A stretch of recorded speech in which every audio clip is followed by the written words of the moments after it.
La Unió Empresarial de l'Anoia ha presentat un projecte pioner sobre optimització de recursos industrials.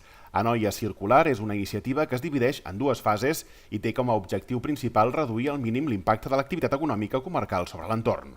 El projecte d'economia circular va néixer a finals del 2017, un projecte en el que forma part un grup de treball de diversos sectors econòmics i experts en economia circular i una entitat que juga un paper molt important, que és la universitat.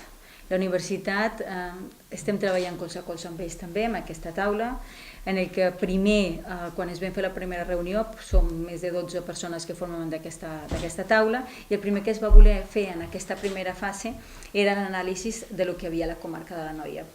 Per primer començar i saber què és el que havien de fer, era primer conèixer què és el que teníem a la comarca de l'Anoia per analitzar quines possibilitats n'hi havia, què es generava, què és el que s'estava fent a la comarca de l'Anoia. La segona fase del procés s'anomena Connexions en Economia Circular i ja s'està portant a terme mitjançant l'assessorament, la formació i l'acompanyament a les empreses en anàlisi de les seves possibilitats en economia circular. Aquest projecte d'economia circular es tracta d'un projecte que, com ha explicat la Paula, té una primera fase i ara es presentarà la segona fase, i el més important de tot plegat és que compta amb la col·laboració público-privada. Per nosaltres és bàsic, com a Ajuntament, que totes les entitats públiques estiguin al servei de la societat, estiguin al servei de les entitats, estiguin al servei, en aquest cas també de les empreses.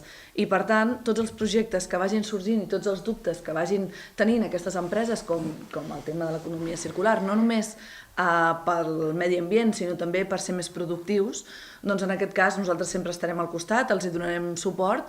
A banda de l'Ajuntament d'Igualada, el projecte compta amb el suport del Consell Comarcal, la Diputació de Barcelona i l'Agència de Residus de Catalunya. El món està canviant molt ràpid i és molt important que les empreses s'adonin d'això el més ràpid possible i es puguin adaptar, no?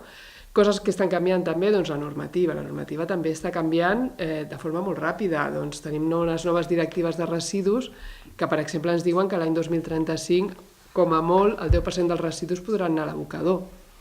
Bueno, doncs les empreses ja han de començar a mirar-se una mica a dintre a casa meva a veure què està passant, no? Vull dir, si jo realment una bona part de la gestió dels meus residus es basa en un abocador, potser que vagi canviant coses perquè això tard o d'hora no està tan lluny, sembla 2035, que està molt lluny però no està tan lluny, no? La Unió Empresarial està recollint els projectes de les empreses interessades a dur a terme una iniciativa de simbiosi industrial. Posteriorment es traslladaran a l'Agència de Residus, que n'escollirà dues per tal que es facin realitat.